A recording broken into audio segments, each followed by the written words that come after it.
यदि होता है तो 20% जमीन विकसित करके देने का प्रोविजन है। हर प्रभावित परिवार के एक व्यक्ति को अनिवार्य रोजगार या उसके एवज में एक मुश्त धनराशि, और सर्किल रेट का ग्रामीण क्षेत्र में 4 गुना और शहरी क्षेत्र में 2 गुना। हमें सर्किल रेट और बाजार भाव से वंचित करने के लिए इन्होंने 2 चीजें की हैं जिस पर आपका खास ध्यान हम चाहते हैं।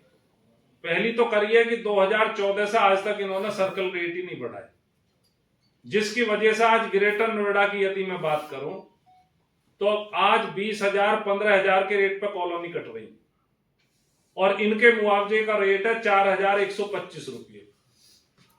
और जब कॉलोनी कटती है तो उसके साथ इनका नेक्सस भी है, उसमें पुलिस भी मिली हुई है, उसमें प्राधिकरण भी मिले हुए हैं, उसमें जिला प्रशासन भी मिला हुआ। और जो औद्योगिक विकास का पर्पज है सरकार का, ऐसा नहीं है कि ये किसान के विरोधी हैं, ये सरकार की जो नीति है औद्योगिक विकास करने की उसके भी विरोधी हैं। और जो है मजदूर वर्ग आ रहा जिसे घर की जरूरत है, अफोर्डेबल हाउस की जरूरत है, उसके भी विरोधी हैं।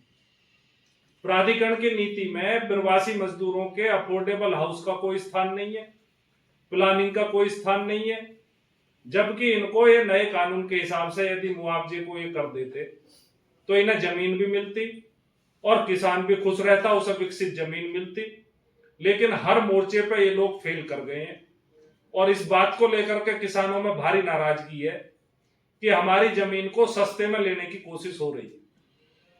हमारे यहाँ के जनप्रतिनिधि भी, क्योंकि आप जनप्रतिनिधियों को भी कवर करते हैं और जनप्रतिनिधि अपनी वीडियो भी डालते रहते हैं कि मैंने ये सड़क बनवा रहा हूं, मैं वो सड़क बनवा रहा हूं। हकीकत क्या? हकीकत यह कि जनप्रतिनिधि 10% के मुद्दे को उठाने की क्षमता उनमें है लेकिन उठा नहीं रहे। उनमें सर्कल रेट के रिवीजन कराने की क्षमता उनमें होनी चाहिए, बात रखने की क्षमता उनमें होनी चाहिए, लेकिन नहीं रख रहे। तो ये जो मुद्दे हैं आबादी के मुद्दे को नहीं रख रहे, यानी कि किसी ना किसी बहाने से जनप्रतिनिधि अपनी जो खास जिम्मेदारी है, जो किसानों के प्रति उनका उत्तरदायित्व है, जो तीनों मुद्दे उन्हें संजीदगी से उठाने चाहिए, उन मुद्दों को उठाने की कोई बात किसी भी वीडियो में, किसी भी ट्विटर पे, किसी भी व्हाट्सएप पे, किसी भी फेसबुक पोस्ट पे आपको उनकी दिखाई नहीं देगी।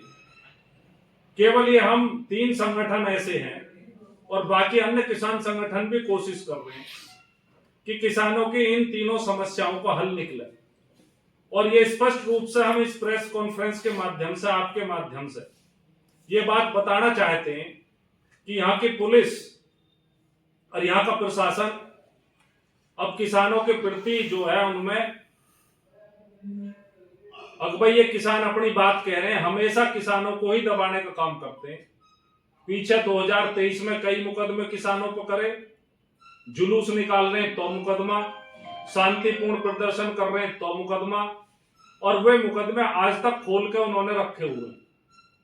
और कई बार खुद मैडम कमिश्नर ने हमसे वादा किया था कि 2023 के मुकदमे हम वापस लेंगे। एक मुकदमा दादरी में लंबित है, एक मुकदमा बीटा 2 में लंबित है, एक मुकदमा सूरजपुर में लंबित है, और ऐसे ही नोएडा में और यमुना के थानों में भी लंबित है।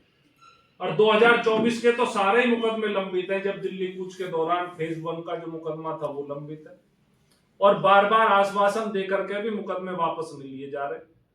और आपके माध्यम से हम ये कहना चाहते हैं कि भाई किसानों की जो मुद्दे हैं, किसानों की जो मांग है वो बहुत वाजिब है, पुलिस को उनमें सहयोग करना चाहिए। और ये किसान संघर्ष मोर्चा हमेशा शांतिपूर्ण आंदोलन का पक्षधर है। हमारे किसी आंदोलन में कभी किसी व्यक्ति ने कोई हिंसा नहीं करी, उल्टा पुलिस ने आकर के हमारे लोगों पर हिंसा की है। और पुलिस का काम है कि वो सरकार के लिए काम करती है, लेकिन पुलिस का यह भी काम है कि नागरिकों के हितों की और नागरिकों के अधिकारों की रक्षा पुलिस करे। जो धारा 19 है उसमें हर व्यक्ति को अधिकार है कि वो अपनी बात शांतिपूर्ण ढंग से कह सके। धारा 19 कोई एब्सोल्यूट राइट नहीं देती, लेकिन एक फ्रीडम ऑफ एक्सप्रेशन का एक रिस्ट्रिक्टेड राइट देती, और उस राइट को भी दबाने की कोशिश यहाँ की पुलिस करती है। और इसको लेकर के हमारी खुली नाराजगी है। पुलिस को तुरंत वे नाजायज मुकदमे वापस लेने चाहिए और यहाँ पे ये माहौल पैदा करना चाहिए कि यदि कोई नागरिक, यदि कोई किसान अपनी बात सरकार के खिलाफ जाहिर करना चाहता, प्राधिकरण के खिलाफ जाहिर करना चाहता, तो उसे जाहिर करने की इजाजत होनी चाहिए, उसकी आजादी होनी चाहिए। और ये आजादी में जो खलल डालने का काम, उसमें जो रोकने का काम कर रही है, वो जाहिर तौर पर पुलिस कर रही है। पुलिस का ये काम नहीं है। पुलिस का नागरिक की स्वतंत्रता की सुरक्षा करने का काम है, और पुलिस यहां उल्टा नागरिकों को दबाने का काम कर रही है। यह आज एक बड़ा मुश्किल काम हो गया इस जिले में प्रदर्शन करना, और हमेशा पुलिस ये दबाव बनाने की कोशिश करती है कि लोग प्रदर्शन ना करें, जबकि पुलिस का काम है कि जो नागरिक प्रदर्शन कर रहे हैं उन्हें सुरक्षा मुहैया कराए, उन्हें माहौल उपलब्ध कराए। बजाय ये सब करने के पुलिस नागरिकों के ऊपर, किसानों के ऊपर नाजायज मुकदमे करती है, उन्हें दबाने की कोशिश करती है। आपने पीछे भी देखा था कि जब दिसंबर 2024 में जब हम लोग जेल चले गए, तो हमारे लोग जो गिरफ्तारी देने आ रहे थे उनको गांवों में जाकर के पीटा गया,